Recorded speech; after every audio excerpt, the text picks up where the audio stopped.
না, বাঙালি মুসলমানের আকারে আমি ভাবি না, বাংলাদেশ আকারে আমি ভাবি। ঠিক আপনাকে মানে ধর্মটাকে দুটো জিনিস আছে দেখুন।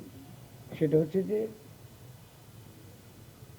আমরা যখন ৭২-এ যখন আমরা স্বাধীনতা আন্দোলনটা করি, কারণ স্বাধীনতা আন্দোলনের সময় পাকিস্তানে আমাদের যে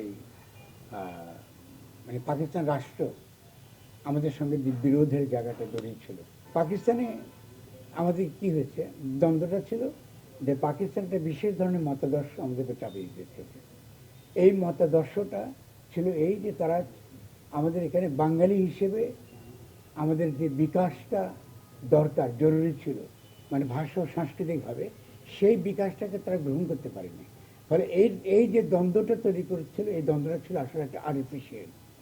কারণ হলে ইসলাম তো ভাষার বিরোধী না, ইসলাম তো আপনার সংস্কৃতি বিরোধী না, বরং কোরআন বলতেছে আমি বৈচিত্র্যময় মানুষ তৈরি করেছি যেন তারা পরস্পরকে চিনতে পারে। তাহলে পাকিস্তানের নীতিটাই ছিল ইসলাম বিরোধী, এক নম্বর। দুই নম্বর নীতিটা ইসলাম বিরোধী কেন ছিল, সেটা হলো যে এই পাকিস্তান ছিল একটা জালিম শাসক আর আমরা ছিলাম মজলুম। তাহলে সেই সময়ের যে লড়াইটা ছিল, এটা যে নিছকই বাঙালি বনাম আপনার ইসলামপন্থীদের লড়াই তা কিন্তু ছিল না। এটার মধ্যে ছিল যে এখানকার বাঙালি মুসলমানের নিজের আত্মবিকাশের যে ইতিহাস, এবং তার সঙ্গে বাঙালি মুসলমানরা কী ছিল, যখন পাকিস্তান চেয়েছিল সেখানে জমির অধিকার চেয়েছে, যেহেতু পার্মানেন্ট সেটেলমেন্ট মধ্য দিয়ে তার জমির অধিকার কেড়ে নেওয়া হয়েছে।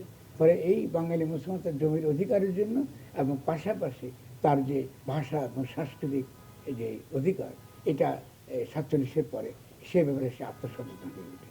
ফলে ব্যাপারটা এমন না যে ধর্মের সঙ্গে তার সংস্কৃতির কোনো বিরোধ আছে।